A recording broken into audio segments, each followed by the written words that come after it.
Je m'appelle Jacques Héraille, je suis né le 12 août 52 à Narbonne. Monsieur Baye Francis, 63 ans. Georges Pêche, 85 ans. Monsieur Levent David, j'ai 35 ans. Camarena Gérard, 68 ans. Je m'appelle Salazan Antoine, je suis né en 42, 29 mars, et j'ai 70 ans. Monique Marceau, née Molina. Je fais mes 66 ans demain. Julien Anne-Marie, 81 ans et demi. Romain Madeleine, 83 ans. Maryse Bernard, 75 ans. Ribaud, Clara, 15 ans. Bénichou, Stéphanie, âge 26 ans.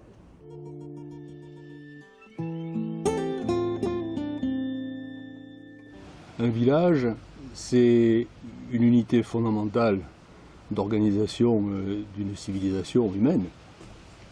Et c'est une agglomération, donc le regroupement d'individus, hommes et femmes, qui se mettent ensemble pour gérer des soucis de première nécessité, l'eau, les transports, la santé, l'éducation, etc., mais qui, étant ainsi ensemble, doivent aussi inventer les voies et moyens de faire naître et de faire exister, d'animer une vie de cette communauté globale qu'ils représentent.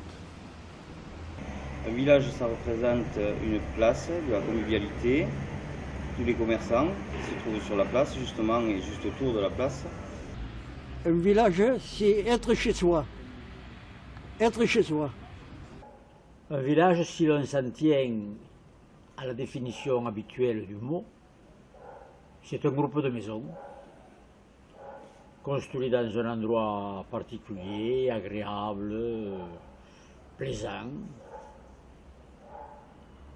qui n'est pas entouré de murs, parce que alors ce serait une citadelle, parce que le village, comme tout le monde, il a besoin de grandir.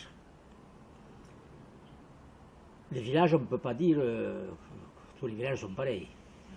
Il y a des gros villages, des petits villages. Un village, c'est plus gros qu'un hameau, plus petit qu'une ville. D'ailleurs, vous savez qu'entre la ville et le village, il y a des différences. Au village, on n'aime pas trop les gens de la ville. Et à la ville, ils se moquent un peu trop des gens du village. Bon, enfin, ça est. Bon. Mais le village, si on s'intègre uniquement aux maisons, les maisons seules ne constituent pas un village. Parce qu'un village, il faut qu'il ait un cœur, une âme, qu'il vive. Et le village ne peut vivre qu'avec les gens qui l'habitent. Alors là, la vie dans un village dépend uniquement de ses habitants. Tout l'intérêt d'un village, c'est sa situation et c'est les gens qui l'habitent. Un village, au départ, c'est le rassemblement de paysans qui se fixent autour d'un point d'eau d'une rivière et qui cultivent leur terre tout autour. Au fil des ans, l'agglomération augmente. Ensuite, le seigneur s'installe, protège les paysans des invasions avec un château, une église et des remparts. Ensuite, le village, comme il n'y a plus d'invasion, le village se construit autour des remparts. Autour des remparts. Et maintenant, de nos jours, on assiste autour du village à une série de lotissements. Et maintenant, les gens ne travaillent plus comme avant au village, mais ils travaillent à la ville la plus proche. Un village, c'est quelque chose de familier, vous voyez ce que je veux dire. Bon, c'est un truc, quand on a des bons voisins et tout ça, c'est agréable. Mais je me rappelle qu'à l'époque, c'était pas comme ça. Parce qu'à l'époque, c'était un peu mieux, il y avait un peu plus de respect. Que ce soit chez les gitans ou que ce soit chez tout le monde, c'est pareil. Il y avait un respect incroyable, vous voyez ce que je veux dire. Et puis maintenant, tout ça, c'est fini. Il n'y a pas de respect comme il y avait avant.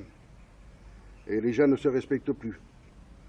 Et alors la jeunesse, ils sont venus un peu, pas tous, mais certains, ils sont venus intouchables parce qu'ils se sont mis dans la saloperie et dans la boisson et ils ne savent plus où ils sont, des fois. Alors, des fois, il y en a qui déraillent un peu. Vous voyez ce que je veux dire? Et il faudrait essayer quand même de l'arranger tout ça, pour que ça aille mieux pour tout le monde. Parce que j'ai entendu dire qu'il y a des gens qui n'arrivent pas à dormir par rapport au bordel qu'ils font trop de boucans. Et il y a des gens que le matin ils se lèvent travailler. Et je crois qu'il faut se respecter. Et si on ne respecte pas, on ne peut pas être respecté. Voilà. Et il faut savoir que quand on respecte quelqu'un, on vous respectera toujours. Et je crois que c'est comme ça. Voilà. Le village représente vraiment une grosse famille comme c'était à l'époque. À l'époque, on vivait presque dehors. Les enfants s'amusaient, les parents s'échangeaient des recettes. On vivait un petit peu dans la rue. Bon, c'était ça le village. Maintenant, ça a beaucoup changé. Parce que les gens vivent chez eux, à la télé bien sûr. Il y a tous ces jeux vidéo. Les enfants ne crient plus dans la rue comme à l'époque. C'était une joie, on se régalait. Moi, personnellement, j'habitais sur la place. Et alors là, tous les commerces étaient là. Et le soir, alors c'était vraiment quelque chose de... jusqu'à minuit. Hein. Et personne ne se plaignait du bruit. Personne ne se plaignait des enfants qui criaient. Bon, maintenant, c'est différent. Pour moi, c'était ça, le village. Un village, c'est l'endroit où il fait bon vivre, où on arrive à tous se connaître. Quand on se rencontre, on se dit bonjour. Et les nouveaux arrivés sont les bienvenus. Un village, normalement, c'est un endroit très convivial, c'est-à-dire avec beaucoup d'amitié, beaucoup de sympathie, puisque les gens arrivent à se parler facilement. Maintenant, bien sûr, le village n'a plus la même tournure qu'il avait de l'époque, puisque dans un village, surtout le nôtre, il y a des anciens coursanais et il y a des nouveaux coursanais qui sont acceptés, bien sûr, heureusement. Mais la mentalité a un peu changé de ce qu'on a pu connaître, nous, dans notre époque. Un village, pour moi, représente un endroit où il ferait bon vivre, où on retrouve ses racines et où on a beaucoup d'amis. Pour moi, un village, c'est le son des cloches et puis les vieilles portes moustiquaires qui grincent comme ça. Puis les queues de tracteurs pendant les vendanges et puis l'odeur des raisins. Puis aussi, c'est les enfants le soir qui font des courses vélo et les vieux assis sur les chaises qui gueulent parce qu'ils passent trop vite devant leur maison. Et c'est les mêmes papettes qui, le matin, au plus tôt, vers 6h, ils montent sur leur vélo, avec le pantalon toujours trop long, et qui partent acheter le journal et tout ça. Puis c'est les gens qui se connaissent et qui font des choses ensemble. C'est pas ce qu'on voit. Et les gens qui baissent la tête quand on passe à côté d'eux et qui nous disent même pas bonjour parce que quoi, ils ont peur, on sait pas. Le mot village, par opposition avec la ville, signifie la ruralité, la convivialité. Et je pense que, contrairement à la ville, dans un village, ce sont les gens qui font le village.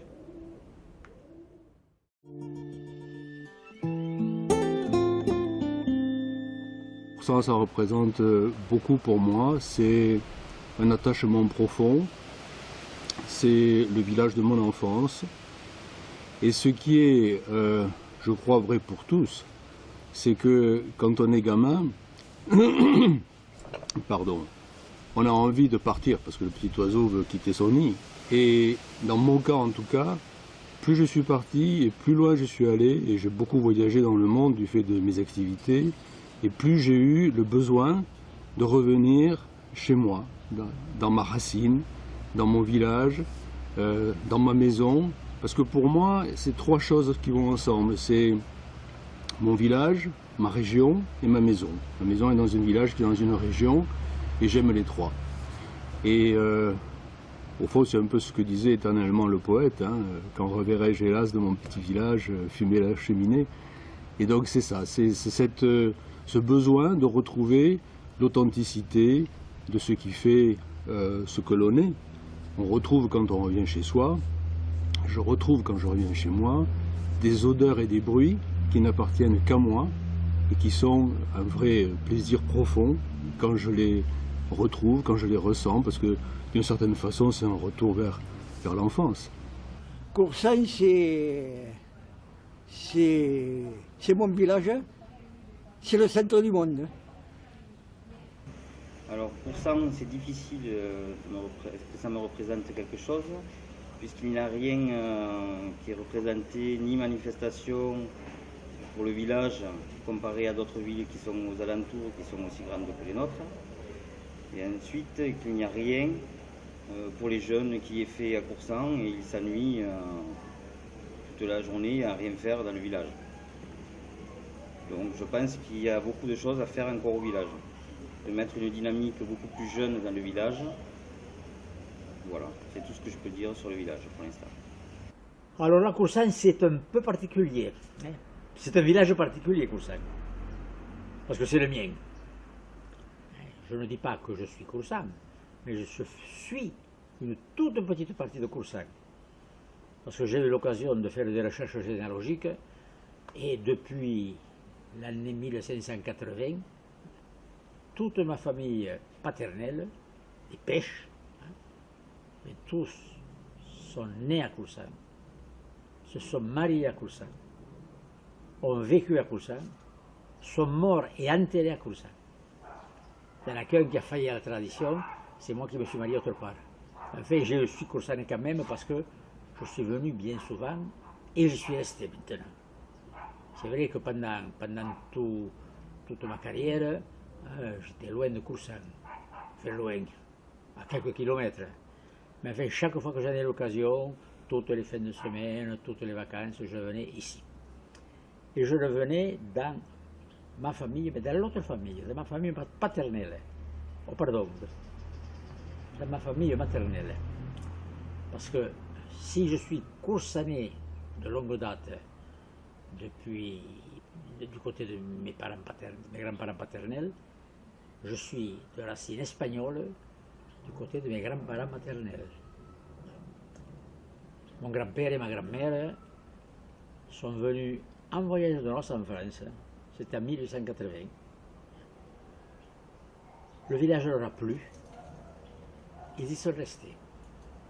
Ils ont travaillé tant qu'ils ont pu, sans rien dire. Ils se sont pliés aux lois.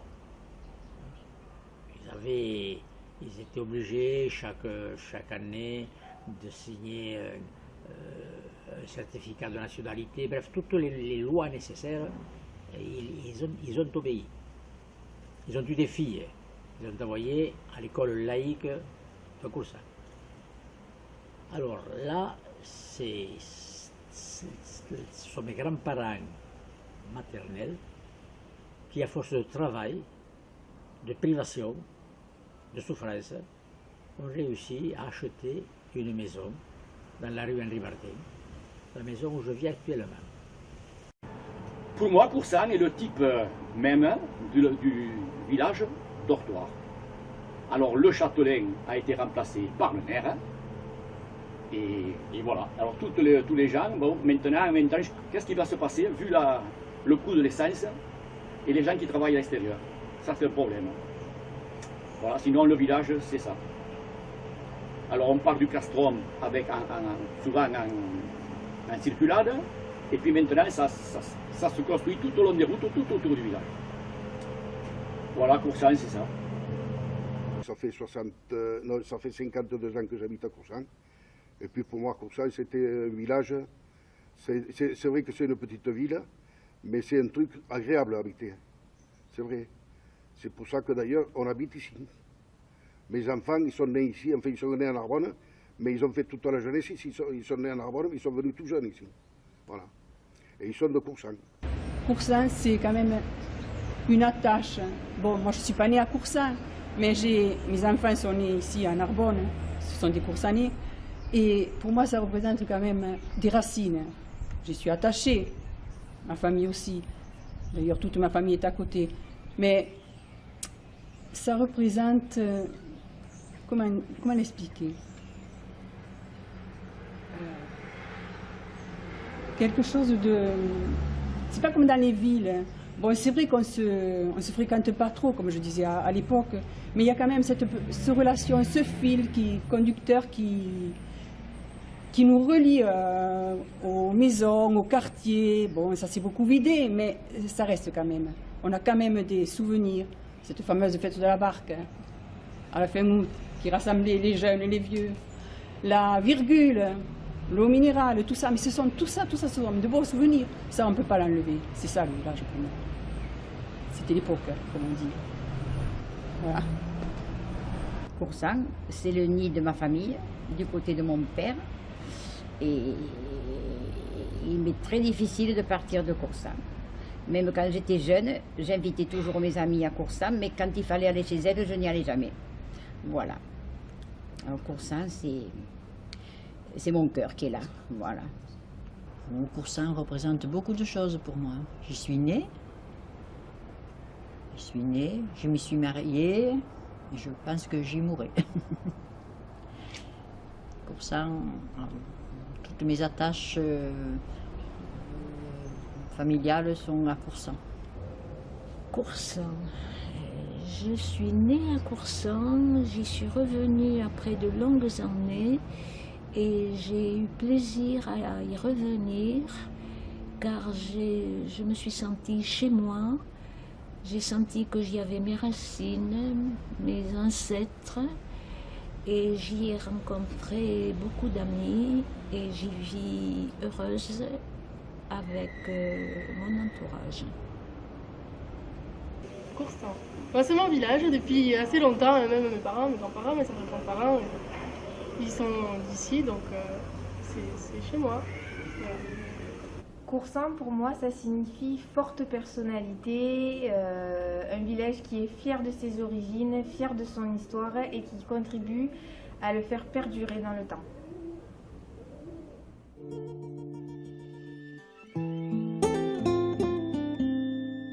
Être chez soi, c'est ça, c'est être dans ce qui est fondamentalement le cadre dans lequel on se sent en harmonie avec les choses et avec la nature, avec le temps, parce que c'est là où on a vécu et c'est là où on retrouve des choses qui sont souvent très imperceptibles pour les autres, mais qui sont très fondamentales parce qu'elles ont participé à faire ce que l'on est. Donc c'est ce que je disais, c'est retrouver des bruits, c'est retrouver des odeurs, c'est retrouver des habitudes, c'est le bonheur de réentendre la cloche du village, où je ne viens pas assez souvent pour savoir si c'est encore le cas, mais le haut-parleur où autrefois on entendait des annonces qui se faisaient, les avis à la population, ben, tout ça, ça fait partie de la vraie vie, et on oublie que la vraie vie c'est ça, écouter en fait les bruits des enfants dans la cour des écoles qui est tout près de chez moi. Tout ça, c'est les bruits de la vie que la vie dans des grandes agglomérations urbaines de plus en plus tentaculaires fait oublier, et c'est ça qui participe à la déshumanisation de la vie dans les cités, et c'est ça le bonheur de retrouver ce chez-soi dans des communautés villageoises qui ont gardé une taille humaine. C'est être entouré de personnes que je connais. Être chez soi, pour moi, ça représente le matin de se lever, d'être bien et dire bonjour et être agréable avec tout le monde qu'on se côtoie tous les jours en fait. Et qu'est-ce que je peux vous dire d'autre? Que j'apprécie beaucoup les gens qui sont dans ce village et qui m'apportent beaucoup, comme je peux leur apporter avec le bar, les fontaines. On essaye d'être convivial, comme les gens qui viennent sont... je trouve que ça fait revivre le village, d'avoir un bar en plein centre, et qu'il n'y avait plus depuis un bon moment. Être chez soi, c'est être dans la maison de mes grands-parents, qui actuellement est la mienne. Lorsque mes grands-parents sont morts, j'ai fait tout pour conserver cette maison. Elle est devenue la mienne maintenant. Et j'ai la chance, voyez-vous, de dormir dans la chambre où je suis né. Ça, c'est une chance que beaucoup de gens n'ont pas. Être chez soi, ben, c'est d'abord avoir un toit, un abri, et puis pouvoir profiter de la joie, de recevoir sa famille, d'avoir des voisins, de parler, de mener une vie presque fraternelle. Il faut que, quand on est chez soi, il ne faut pas se contenter de se cloîtrer. Il faut s'ouvrir aux autres, retrouver ce sentiment de camaraderie, de fraternité, que l'on a trop tendance à perdre aujourd'hui. Donc être chez soi, c'est un moyen de retrouver et de garder le bonheur de vivre. Pour être chez soi, il y a deux significations. Soit on est chez soi dans son village, on retourne, on va travailler ailleurs, puis on revient à la retraite dans le village. Soit, ça veut dire aussi avoir un toit, être dans sa maison. Voilà, être chez soi, je pense que c'est les deux possibilités. Mais pour ça, c'est vrai que mon père, c'était un peu le patron, pas le patron de Coursan, mais quand il y avait un problème dans les gitans, on l'appelait pour essayer d'arranger la chose. Et lui, il arrivait et il essayait de l'arranger. Et on le respectait. Que moi, si je voudrais aller aujourd'hui, peut-être, ça ne serait pas pareil. Voilà. Eh bien, toujours pareil, être chez soi, c'est être dans son village, y être bien, accueillir les gens, les nouveaux aussi, si possible. Hein, parce que c'est pas facile pour les nouveaux arrivants de s'intégrer dans un village. Bon, nous, on a nos habitudes. Eux, ils vivent dans des résidences, c'est pas pareil. Et maintenant, le bonjour, la politesse, tout ça, ça a beaucoup disparu. Et c'est bien dommage. On va être chez soi, tranquille à la maison, recevoir, avoir la porte ouverte pour tout le monde. Mais être chez soi, c'est pas égoïste. On n'est pas égoïste, voilà. Être chez soi, c'est déjà être installé. C'est déjà avoir un toit pour s'abriter, mais ça c'est matériel. Mais il y a le côté disons, sympathique, quoi. C'est-à-dire que chez soi, on peut recevoir, on peut ouvrir une porte facilement et on peut se rencontrer aussi et pouvoir parler. Chez soi, c'est le bien-être. Si on s'aime chez soi, on aime vivre, quoi, en un mot. Alors, être chez soi signifie être chez soi, en lettres majuscules, être tranquille, pouvoir y faire ce qu'on a envie de faire, pouvoir y recevoir ses amis et être libre de penser, de faire ce qu'on a envie de faire, de rêver, de ne rien faire, de ne penser à rien. Moi je me sens partout chez moi, donc je ne peux pas trop vous dire ce que c'est, mais c'est vrai qu'on se sent plus souvent mieux quand on connaît certaines personnes, et puis quand on est là depuis longtemps, on connaît les lieux et tout, donc on se sent chez soi quand on a une histoire avec l'endroit et tout. Mais après, je pense qu'on peut se sentir partout chez soi, il suffit d'être ouvert et d'avoir envie de s'adapter. Être chez soi, c'est se sentir bien, se sentir intégré, que ce soit dans une famille ou dans une communauté. Être chez soi, c'est ressentir un bien-être qui nous rattache à un endroit ou à des gens.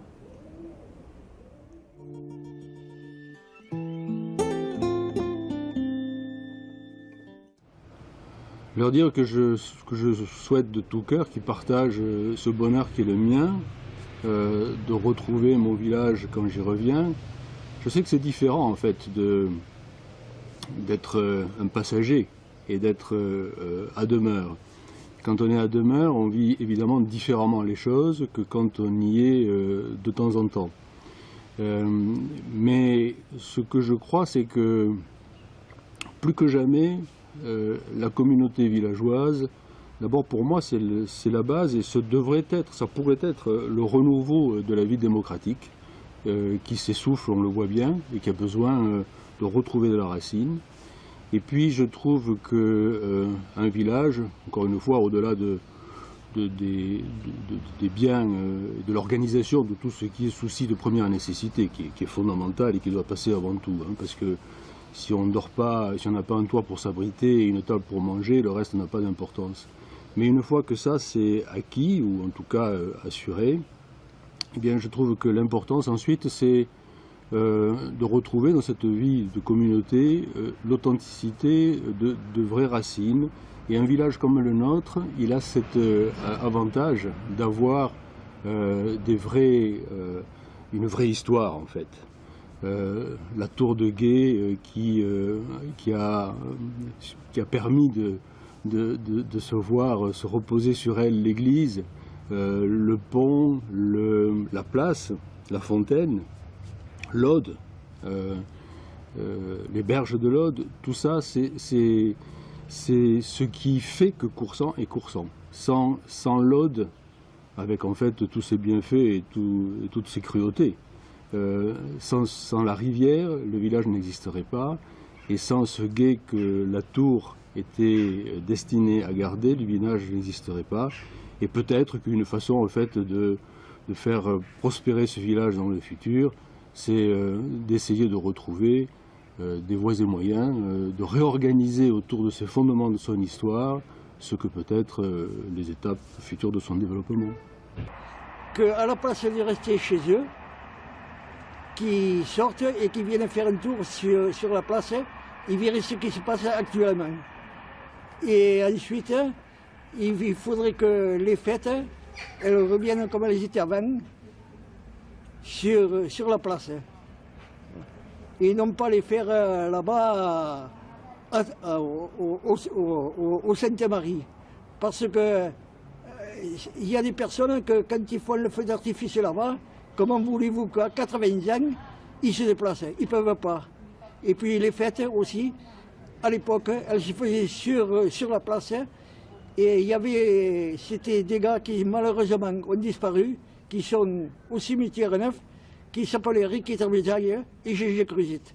Il n'y a qu'une fête encore qui tient le coup, qu'elle durait à l'époque 3 jours, la fête de la barque, avec, comme il y avait Étienne Carrier et Eugène Serre. Maintenant c'est la MJC qui l'a prise. Elle est pas mal, elle dure 1 jour, mais elle est un peu bancale. C'est la seule fête qui se fait dans le centre de Coursant. Mais aux gens du village, je voudrais juste dire qu'en fait, il faudrait reprendre cette place qui est magnifique et qu'on n'utilise pas, comme les vide-greniers, les festivités de tout l'été, et tous les gens qui sont aux alentours d'ailleurs, parce que le centre-village est le cœur d'un village, et je pense que c'est très convivial, et je pense qu'il y a beaucoup de choses à faire. Donc, aidez-nous à refaire vivre le village ou la place du village. Et allez voir la mairie pour votre mécontentement ou faites quelque chose, on le fera ensemble si vous voulez. Bon, alors là, vous savez, je ne me sens pas l'âme d'un prédicateur. Je ne veux rien dire. Mais enfin, je me rends compte, je crois quand même que les activités que j'ai menées à Coursant depuis ma retraite ont pu servir d'exemple. Vous demanderez à beaucoup de gens qui m'ont connu à l'école de rugby, au donneur de sang, au clématiste, au théâtre, aux ateliers mémoire, aux cours d'occitan. Je voudrais que les Coursanais sachent que dans le village, il n'y a peut-être pas les fêtes qu'il y avait autrefois, mais qu'il y a quand même des moyens pour pouvoir s'intégrer et pour pouvoir vivre convenablement entre Coursanais. Alors, avant de m'adresser aux habitants du village, je m'adresse aux habitants qui veulent s'établir à Coursant, dans le vieux village. Parce que dans l'extérieur, c'est assez vivable. Mais dans le vieux village, c'est infernal, entre le bruit, les incivilités, tout ce qu'il y a, tout ce qu'on connaît.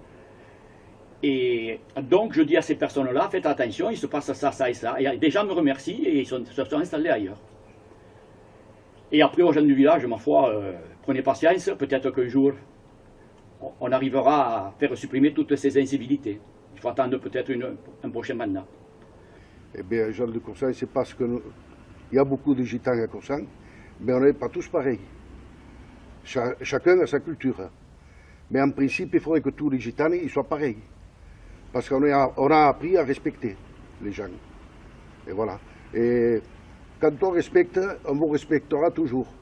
Mais si vous ne respectez pas, on ne pourra pas vous respecter jamais dans la vie. il faut respecter pour être respecté. Et voilà. Alors, j'aimerais dire aux habitants du village,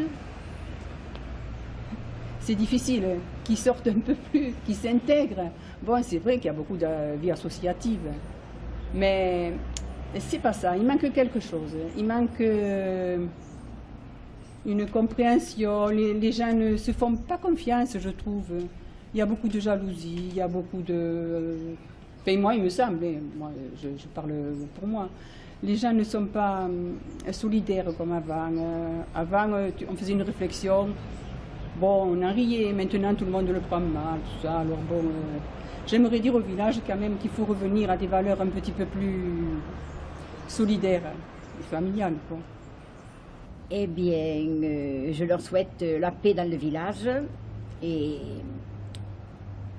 un peu moins d'effervescence la nuit, qu'on puisse bien dormir et qu'ils nous laissent un peu tranquilles.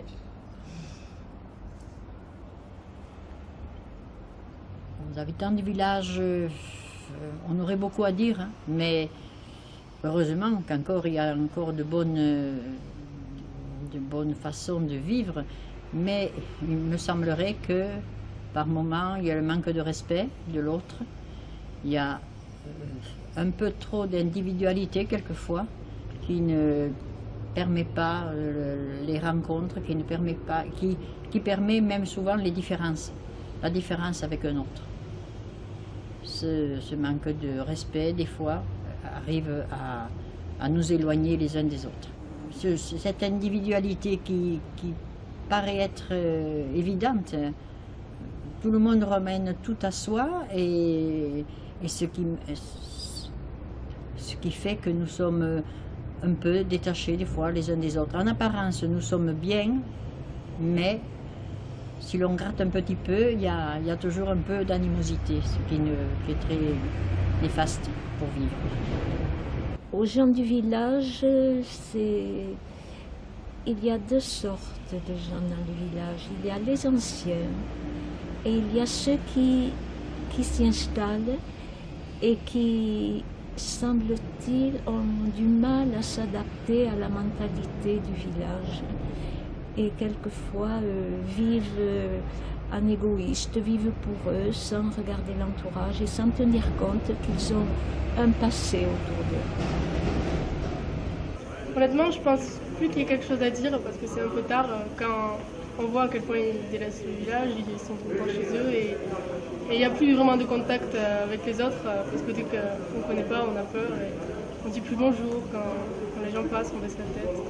On ne vient plus aux fêtes de village bien sûr et après on dit que c'était bien avant parce que bon, on sortait avant, on était devant et puis il y avait toujours des gens qui passaient, on pouvait parler parce qu'on les connaissait. Mais maintenant on allume la télévision et on reste devant toute la soirée et on ne sort plus. Et après on accuse toujours les autres, donc c'est toujours les arrivants, les jeunes et puis eux ne sortent plus. Mais en fait on se dit vraiment la faute, c'est tout le monde met un peu. Il faudrait que tout le monde mette un peu du sien pour qu'un village reparte parce que maintenant on le sent un peu mort. 20%, c'est plus ce que mes parents disaient. J'entends souvent les histoires des anciens qui étaient au village et c'est vrai que c'est pas du tout pareil. Alors moi je me dis que je suis sûrement arrivée à la mauvaise génération où tout se termine, où les gens n'ont même plus envie de faire d'efforts avec les autres et pour avoir un village fonctionnel. On se cache derrière des murs aussi, il faut pas l'oublier, parce que c'est bien plus joli de voir des murs que de voir les gens directement. Il faudrait sortir et s'ouvrir un petit peu et arrêter d'avoir peur tout le temps des premières personnes qui passent à côté de soi parce que c'est des gens normaux, pas forcément des horribles gens comme on voit à la télé parce que bon, c'est ce qu'on nous dit tout le temps, hein. Mais je crois pas. Je pense que tout le monde a un peu envie d'avoir du contact humain mais que personne ne le fait vraiment parce que tout le monde a peur. Avant tout, j'aimerais les remercier pour l'accueil chaleureux qu'ils nous ont fait. Et nous avons tissé beaucoup de liens très forts durant ces années à Coursan, des liens d'amitié. Et en tant qu'expatriés, je peux dire aujourd'hui qu'ils sont ma deuxième famille.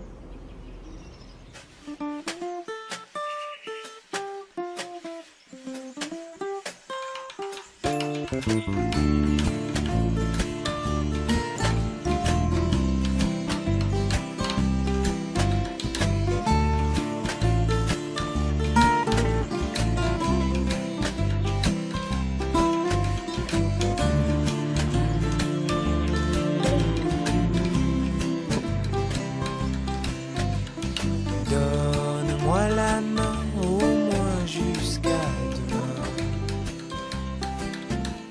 Te dire que tout va bien du peu que je m'en souviens. On effleure que le contour de ses idées, sans briller le monde de ses pensées.